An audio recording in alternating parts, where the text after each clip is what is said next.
nih, kalau di Singapura tuh living cost-nya apakah emang semahal itu kah gitu ya? Atau ya bisa dibilang sama aja lah, sama kayak di Jakarta, gimana kamu ngatur-ngaturnya gitu? Menurut aku, di Singapura lebih gampang diatur dibanding di Jakarta. Oh ya, kenapa tuh? Apa yang bikin gini. dia gampang Jadi, diatur? Kalau misalnya nih, halo guys, selamat datang di 1% Podcast. 1% Podcast adalah bagian dari 1% startup life school terbesar di Indonesia. Dalam podcast ini kita bakal ngebahas topik-topik seputar kesehatan mental, pengembangan diri, serta edukasi life skills dengan tamu yang handal di bidangnya. Kami ingin kamu untuk bisa mendapatkan insight baru dan berkembang seenggaknya 1% setiap harinya. So that's all, enjoy 1% Podcast untuk hidup seutuhnya.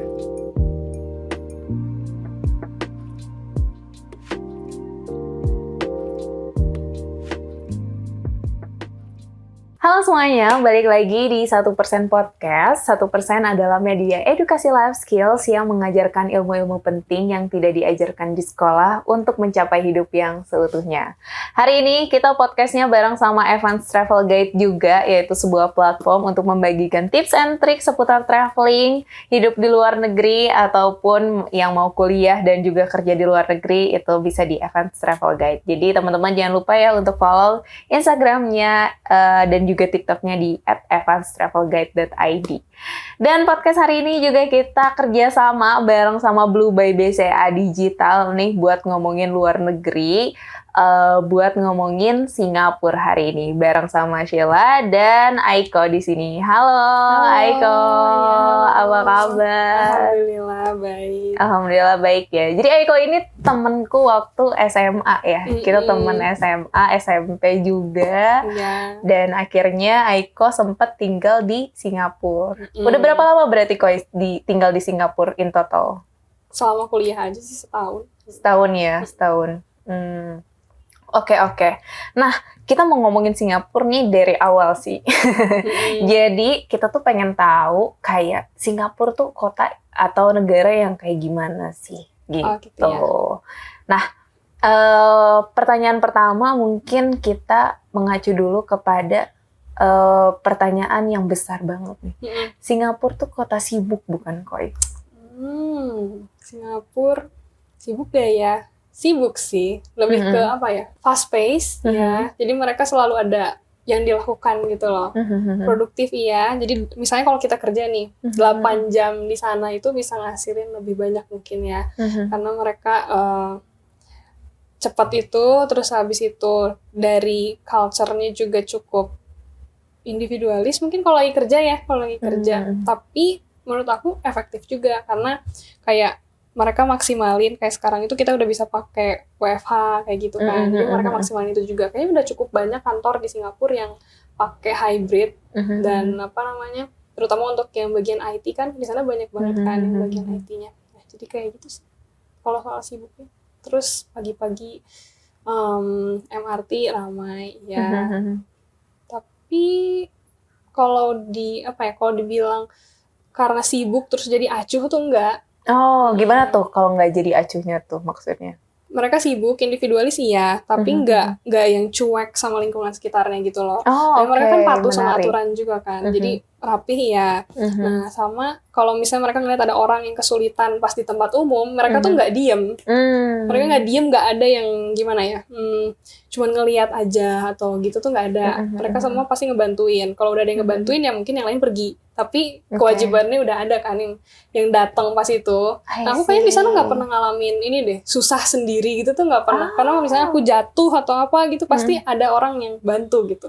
Oh my god. Dan baik banget, perhatian banget kalau menurut aku ya. Baik banget ya berarti. Dan surprisingly kayak misalnya kalau kita di sini tuh kadang-kadang misal ada orang jatuh nih. Nah, terus kita tuh mau ngelihat ke dia tuh takut dia malu kan. Kalau di kita kayak, aduh, kasihan, pernah ngelihat deh, kayak gitu kan. Nah, tapi kalau di sana tuh enggak, mereka bakal ngelihat terus mastiin kita tuh nggak apa-apa. Kadang-kadang malah extra effort gitu loh. Kayak dari kita jatuh ini nggak cuman ditanya nggak apa-apa, tapi mereka tuntun ke tempat yang nyaman. Terus mereka pastiin kita butuh apa tuh udah aman lah gitu. I see. Menurut aku orangnya nggak acuh sih, nggak kayak kelihatannya image-nya yang individualis banget, terus cuek gitu, enggak. Wow, aku baru tahu sih, ini insight banget. Ternyata mereka tuh nggak acuh ya. Enggak. Aku kira tuh, apalagi orang-orang di Singapura tuh kelihatannya kayak ya udah bodo amat gitu sama orang, nggak peduli gitu sama orang. Ternyata enggak ya. Ya kelihatannya gitu, tapi aslinya malah kan basa-basi juga mereka lebih enak. Kayak kalau di sini tuh agak aneh gitu kan ya. Kalau kita cuman ngomong, misalnya kita baru ketemu nih misalnya berdua, terus tiba-tiba aku bahas kayak hari ini panas ya, itu tuh bahasan awkward gitu sih untuk orang-orang yang nggak deket gitu. Tapi kalau di sana tuh nggak awkward sama sekali, itu bridging yang oke gitu untuk kita baru masuk, lagi diem, terus habis itu, gimana? Tadi di jalan panas banget gak sih? Nah gitu, terus habis itu lancar aja bahasnya, itu nggak jadi bahasan yang untuk orang-orang yang bikin krik gitu, nggak. Enak kan? Oke, berarti bisa dibilang orang-orang di sana juga humble ya? Humble ya. I see. Dan aku tuh ngeliat bahwa Singapura ini tuh as in lingkungan ya, as in environment-nya tuh nyaman juga sih buat ditinggalin. Emang gimana sih lingkungan di Singapura tuh dari udaranya, dari kebersihannya mungkin? Kalau yang paling aku rasain itu sebenarnya udaranya itu bersih kan ya. Jadi kayak kalau kita edit foto itu, tingkat ketajaman warnanya itu beda Indonesia sama Singapura. Itu emang tajam banget, kayak hijau di sini tuh hijau kayak gitu, tapi kalau di sana hijaunya cerah banget. Cerah banget, oranye itu cerah banget, bener-bener bright, tajam gitu. Jadi kadang-kadang aku kayak aduh silau banget gitu kan. Cuman pas aku udah balik ke sini, aku kaget kayak warna nggak setajam ini ya di sini gitu. Makanya aku kadang-kadang mikir tiap negara tuh punya filter gitu loh. Kayak beda-beda tiap negara. Aku kesini kayak begini, aku ke negara mana kayak gitu kan. Gitu ya. Terus habis itu tertata. Jadi memang kebanyakan orang Singapura juga mereka nggak liburan di Singapura. Mereka liburan pas mau weekend atau mereka pasti keluar, entah ke Indonesia, ke Malaysia, ke Thailand kayak gitu. Karena memang di Singapura sendiri tiap daerahnya itu agak sama gitu loh.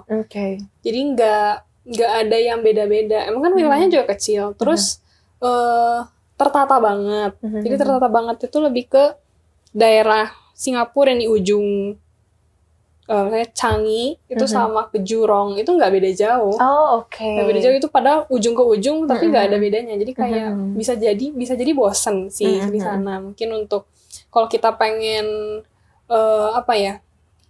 hidup yang senang-senang di sana mungkin nggak terlalu menarik lah ya. Itu tapi cocok banget untuk kerja. Untuk orang-orang luar negeri pengen kerja itu cocok karena mereka tuh enak untuk orang awam lah. Si petunjuk-petunjuknya tuh jelas, pakai bahasa Inggris. Benar. Terus habis itu orang-orangnya juga banyak yang bisa bahasa Inggris, ngerti bahasa Indonesia, kayak gitu kan. Banyak pendatang, terus merekanya juga welcome dan tansumnya juga nyaman kan. Jadi enak sih. Iya, benar-benar. Singapura tuh berarti bisa dibilang itu travel friendly dan juga workers friendly mungkin ya. I see. Tapi termasuk student friendly juga nggak? Student friendly. Student friendly juga ya.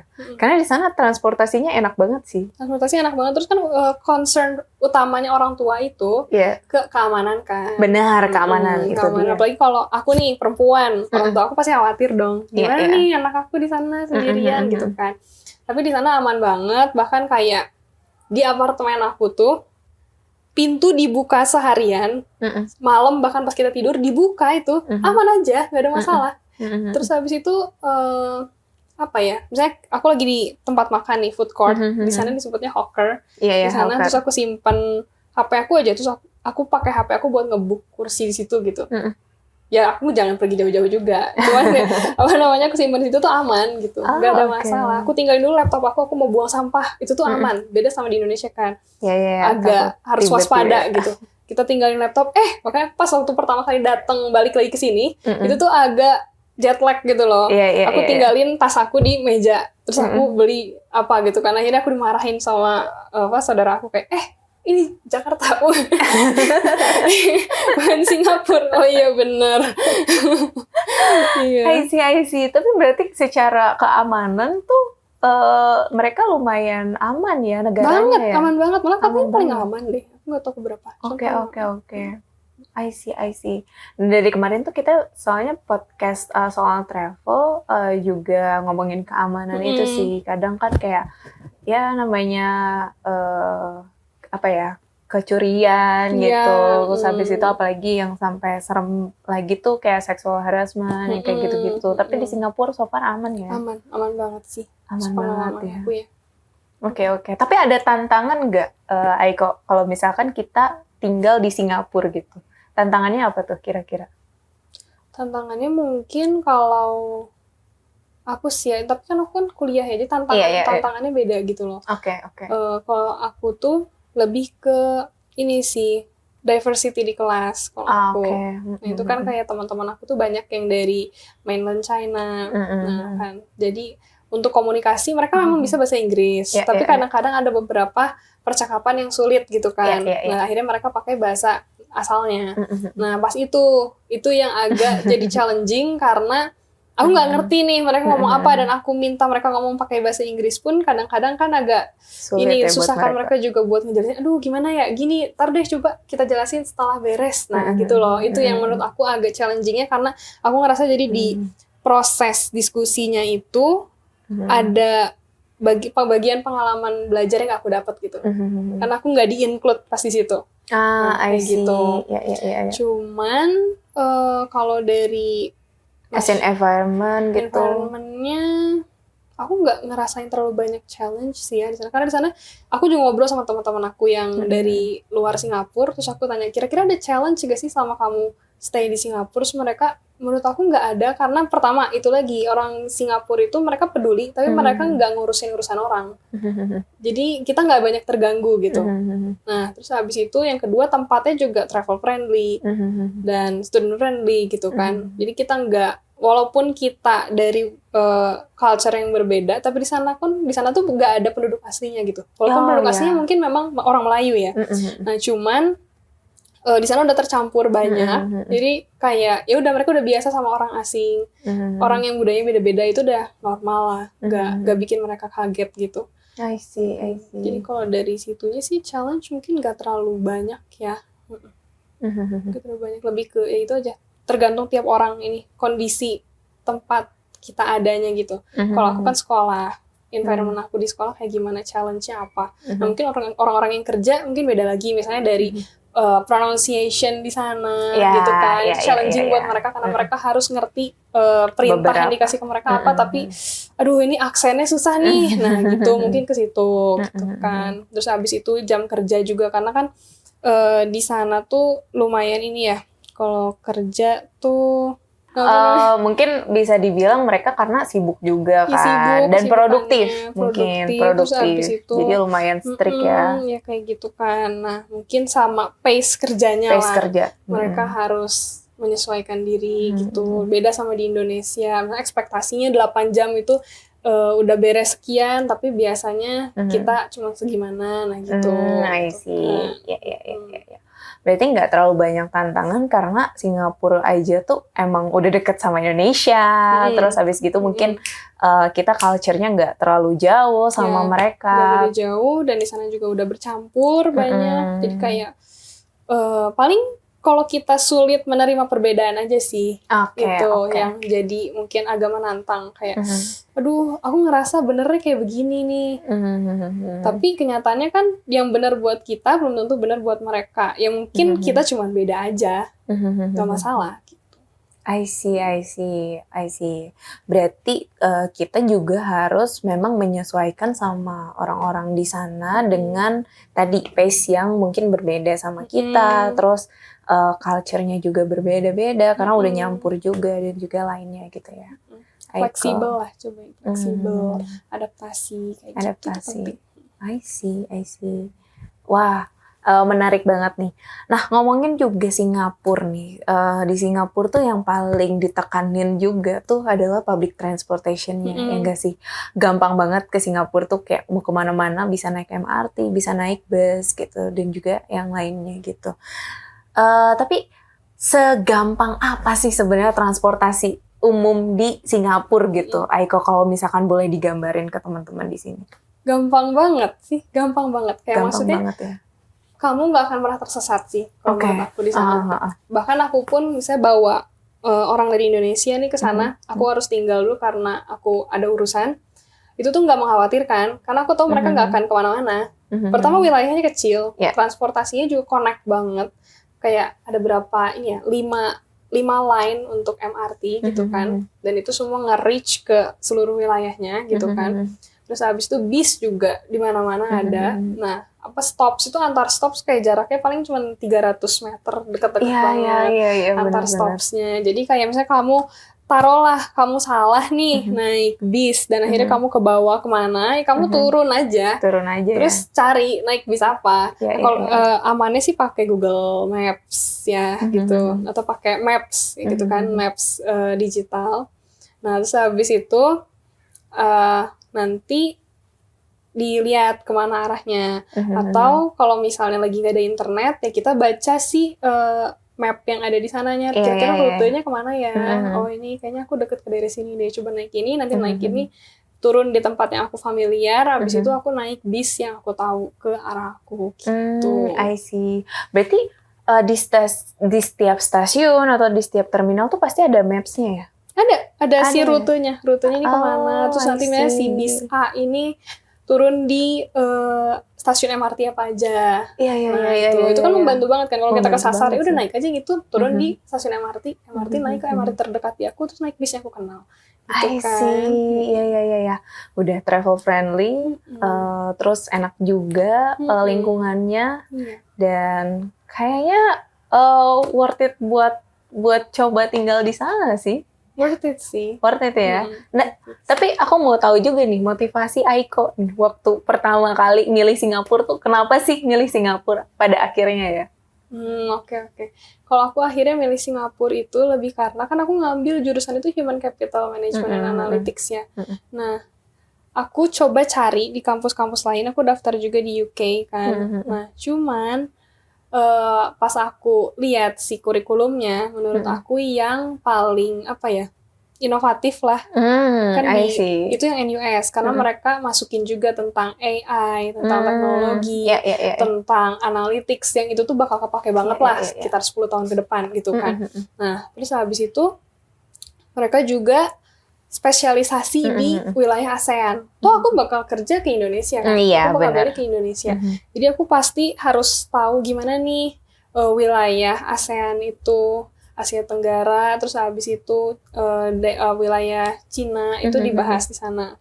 Nah, kalau yang tempat lain itu lebih ke broad, tapi aku juga nggak tahu nih kalau misalnya implementasi HR di Eropa sama di Indonesia itu mungkin nggak inline, culture-nya terlalu beda. Misalnya kalau di sana itu, setahu aku di Eropa itu work-life balance tuh di value banget, maksudnya kita nggak ada tuh kontak orang setelah jam kerja. Nah kayak gitu, itu kan nggak bisa langsung di-adopt ke Indonesia gitu kan. Nah itunya yang mungkin bakal agak susah. Aku takutnya untuk aku nge-aplikasiinnya itu nanti bakal agak jet lag lah. Gitu kan. Makanya aku ambil yang Singapura ini karena dia udah fokus sama ASEAN. I see. Berarti ya cocok sih buat teman-teman yang mungkin pengen ngerasain vibes luar negerinya. Maksudnya kayak kuliah luar negeri gitu, atau enggak kerja di luar negeri, tapi yang culture-nya nggak terlalu jauh ya sama Indonesia ya. I see. Oke. Nah tadi kan udah ngomongin soal environment, udah ngomongin transport juga, terus udah ngomongin soal tantangan juga nih ke Aiko gitu. Nah yang jadi pertanyaan buat teman-teman di sini itu adalah living cost. Aku baru mau bahas itu. Okay. Living cost. Nah, gimana nih kalau di Singapura tuh living cost-nya apakah emang semahal itu kah gitu ya? Atau ya bisa dibilang sama aja lah, sama kayak di Jakarta, gimana kamu ngatur-ngaturnya gitu? Menurut aku, di Singapura lebih gampang diatur dibanding di Jakarta. Oh ya, kenapa tuh? Apa yang bikin dia gampang diatur? Kalau misalnya nih, kekhawatiran kita adalah untuk kerja di Singapura itu takut, ya iya gajinya gede, tapi kan biaya hidup di sana gede. Nah gitu kan, kadang-kadang kekhawatirannya. Nah, kenyataannya itu di Singapura itu biaya hidup tuh benar-benar bisa kita atur. Oke. Manageable banget. kosan di sana itu range-nya berapa itu tergantung tipenya kita ya, seleranya kita, tapi pasarannya itu sekitar 1.500-an. Dolar. $1.500. Nah, untuk gajinya sendiri aku dengar-dengar katanya sekarang sekitar 4.000-5.000-an. Bukan UMR, apa itunya ya, minimumnya. Nah, terus habis itu sisanya kita manage kan. Nah, taruhlah untuk akomodasinya kita 1.500 ini. Nah, untuk transportasi itu kayak $50 tuh udah cukup banget, udah fancy banget ya kayaknya buat transportasi selama sebulan naik Transum ya. $50. Oh iya sih. Soalnya kayaknya satu kali naik MRT aja nggak nyampe 1.000 ya. Maksudnya nggak nyampe 3.000 gitu. Enggak, paling cuman satu kali naik MRT seharinya itu paling $4 itu udah kayak mahal banget sih kalau itu. $4. Nah, makanya kayak udah enak banget. Jadi taruhlah dari itu berarti kita masukin $50 kan. Nah, itu berarti 1.500 1.250.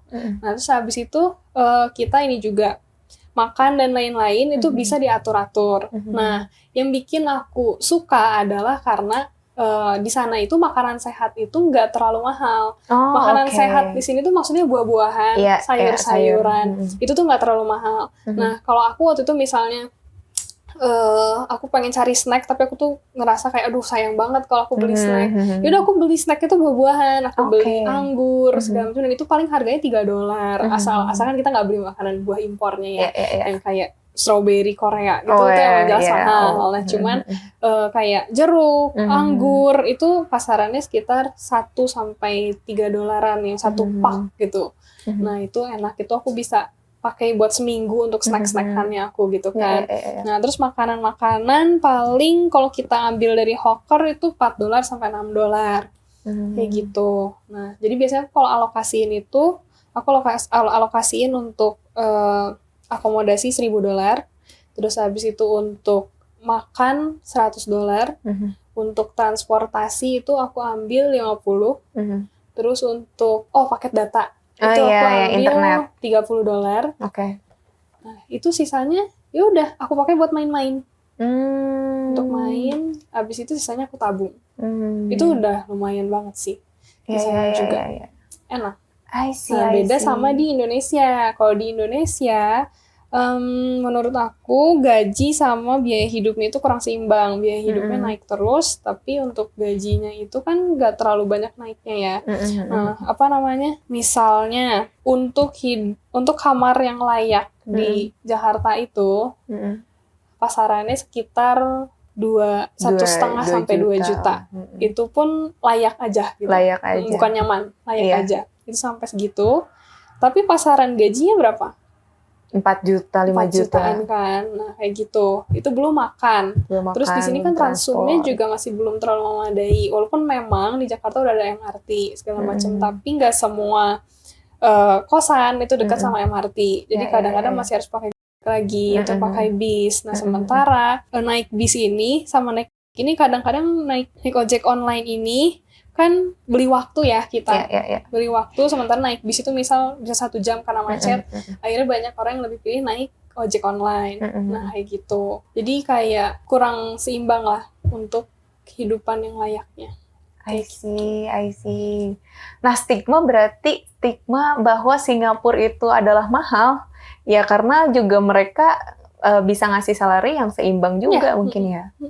I see. Terus gimana gaya hidupnya kita? Kalau kita pengen banyak main, mungkin memang bakal banyak ngambil. Karena kan daerah wisatawannya juga makanannya jelas dong. Mahal-mahal gitu kan. sih. Nah, cuman itu tuh nggak harus kan? Pilihan kan? Pilihan. Dengan gaya hidup kayak gitu atau gaya hidup yang cukup, itu pilihan kitanya. Atur-atur aja. I see. Tapi so far gimana nih, Koi, selama dalam tanda kutip adalah kesan gitu ya. Kesan tinggal di Singapura selama 1 tahun tuh gimana tuh? Kayak apakah kamu merasakan dunia yang berbeda kah? Atau kayak wow ini tuh adalah kehidupan yang aku pengen sih ke depannya gitu.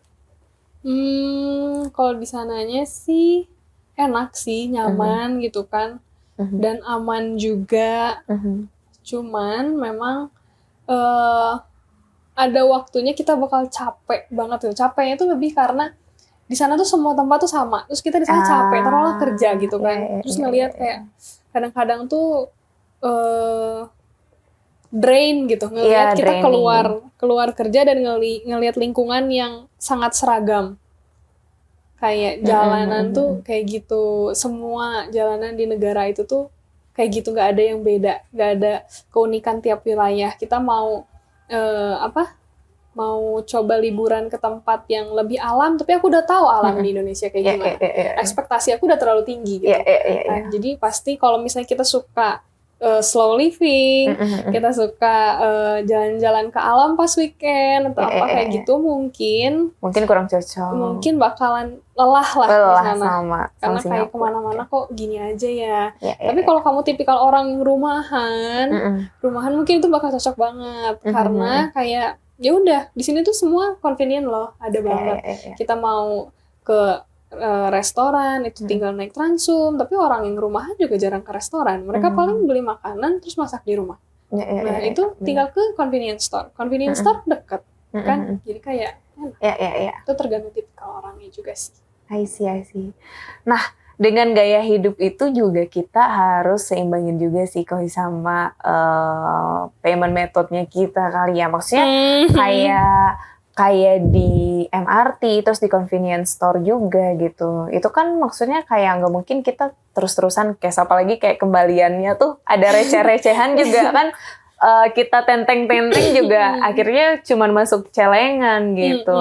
Nah, kalau misalkan di Singapura sendiri itu emang apakah acceptable kalau pakai kayak Mastercard gitu yang ada contactless-nya atau ada payment method lain tuh? Maksudnya kayak ya si Mastercard ini tuh apakah bisa gitu buat dijadiin payment method di Singapura? Bisa banget. Mastercard itu bisa untuk dipakai bayar transportasi, terus habis itu bisa juga untuk belanja-belanja, itu bisa. Nah, terus habis itu kalau selain yang Mastercard kayak gitu, mungkin ada juga kalau di sana tuh Pay Now itu kayak dan gitu, yang apa? Oh, dompet digital, e-wallet. Ya, e-walletnya gitu. Nah, terus habis itu mereka juga sebenarnya kayak apa ya? Yang aku suka dari sistem pembayaran di sana itu kayak convenience store-nya gitu ya. Aku suka karena mereka ada yang ini loh self service-nya untuk pembayaran. Jadi kita scan sendiri, terus bayar, terus pergi. Ya enak aja gitu. Sukanya itu. Terus menurut aku kayak apa ya, kalau kamu datang ke Singapura itu kadang-kadang nggak perlu bingung, aduh gimana dong ya bayar di sini gimana, karena ya pakai Mastercard itu aja udah cukup. Aman banget udah nyampe sana pakai aja. Iya. I see. Gak banyak yang harus disesuaikan. Berarti kayak nggak perlu punya bank account khusus di di Singapura gitu ya, atau nggak kayak punya punya e-wallet yang khusus banget di Singapura gitu. Tapi pakai debit Mastercard juga pakai cocok debit ya, Mastercard juga bisa. Cuman mungkin kalau memang kamu bakal stay lama di sana, better buat ya. Karena kan sama orang-orang sana mereka pakai itu kan. Iya, benar. Gitu lah pokoknya ya. Nah, itu jadi harus supaya memudahkan orang yang berinteraksi sama kita juga. Ya udah kita coba sesuaiin diri gitu. I see. Nah, salah satu kolaborator juga kita nih, Koi. Kita hari ini kan bareng sama Blue by BCA Digital. Jadi dia tuh punya yang namanya Blue Debit Card nih, yang kayak gini nih. Tara. Wow. Jadi Blue Debit Card ini tuh udah logo Mastercard dan juga udah contactless. Ini aku udah pernah nyobain di Singapura, FYI gitu ya. Karena aku juga pernah ke Singapura dan ini udah bisa digunain di seluruh kayak MRT, convenience store, Sevel dan juga lainnya sih. Dan kalau misalkan di-connectin ke ojek online gitu, itu tuh udah bisa banget. Oh gitu. Kayak gitu. Udah. Jadi di linkage pakai debit card itu bisa langsung kepotong di sana, dan ini udah bisa enak banget sih. Iya ya. Dan ini udah bisa transaksi internasional, jadi tinggal tap udah bisa. Berarti nggak perlu ini dong, nggak perlu convert. Ini juga selama di Indonesia itu bisa di-connect juga kan ke? Iya, selama di Indonesia bisa di-connect. Itu lumayan sih, karena kan top up itu makan waktu. Iya, makan waktu. Belum dan ada biaya admin. Kayak, aduh. Bener banget. Ini tuh bisa dipakai buat ini juga, kalau misalkan kita, jadi kalau misalkan transaksi di luar negeri itu kita nggak perlu convert lagi gitu. Jadi kalau misalkan kita pay, itu udah langsung ke kepotongnya sesuai dengan course-nya di sana gitu. Gak enak sih itu. Iya. Tinggal masuk Singapura udah ready. Iya, udah ready Jauh banget sampai. dengan Singapura yang sangat mudah itu dan kemudahan transaksi juga. Kayaknya Iya. ini cocok banget ya buat nanti kita tinggal di sana. Benar-benar. Oke. Mungkin sebenarnya pembahasannya tuh udah sih, Koy. Itu aja. Aku pengen tahu nih, sebenarnya Singapura tuh beneran kayak gini nggak sih gitu ya? Dari pertanyaan-pertanyaan yang udah diajuin juga sama teman-teman di Advance Travel Guide dan juga lainnya. Tapi tadi soal living cost ternyata ya bisa manageable lah ya. Manageable I banget. see. Oke, nextnya apa nih dari Kak Aiko? Apakah Aiko mau balik lagi ke Singapura atau ya udah Singapura is a country that banyak ngasih kesan atau gimana nih Kak? Nextnya? Kalau next rencana ke depannya ya aku nggak tahu ya bakal kayak gimana. Cuman so far aku rencananya stay di Indonesia. Nah terus habis itu mungkin ya aku anggap Singapura second home aja. Karena di situ kan berkesan banget, kesannya positif banget lah ya di sana, nggak bikin aku kapok gitu. Iya. Ya ketemu orang-orang baik juga di sana, termasuk orang-orang Indonesia di sana juga sangat friendly gitu kan. Mereka komunitasnya kuat lah, kita butuh bantuan tuh mereka saling ada gitu kan, asalkan kita tahu reach out-nya harus ke siapa. Terus habis itu kedubes Indonesia di sana juga suka bikin acara dan lain-lain. Jadi untuk misalnya kita di sana pun kita nggak ngerasa kesepian karena kita tahu orang Indonesia di sana banyak kayak gitu. I see, seru banget ya berarti. Cocok banget buat kita yang ya pengen travel friendly buat orang-orang Indonesia karena orang-orang di sana juga nggak cuek ya. Iya, nggak cuek. Baik banget. Jadi nggak perlu takut kesasar. Iya, paling nggak mungkin perlu. orang bakal agak kagetnya itu ngelihat kok kayaknya ini orang-orangnya suka marah-marah ya, intonasinya kok nyentak banget Iya. Tapi sebenarnya itu lebih karena cara ngomongnya aja sih. Kita coba pahamin aja ini kira-kira konteksnya mereka mau ngomong apa ya, apa sih yang mau mereka sampaikan. Kadang-kadang intonasi sama yang mereka sampaikan itu bertolak belakang gitu. Mereka marah-marah tapi omongannya itu perhatian gitu. Iya. Jadi kayak ya udah coba pahamin aja gitu. I see. Thank you banget ya Kak Aiko udah ngasih waktunya dan sharing-sharing sama kita di sini. Thank you, Semoga Sarah, teman-teman dan jadi 1%. convenience juga buat ke Singapura Iya. dan jadi tercerahkan nih apa yang harus dipersiapkan sebelum ke Singapura kali ya. I see. Itu aja mungkin teman-teman semuanya. Thank you Thank you. Aiko. Nanti kita ngobrol-ngobrol lagi kali ya di episode selanjutnya. Thank you. Bye teman-teman.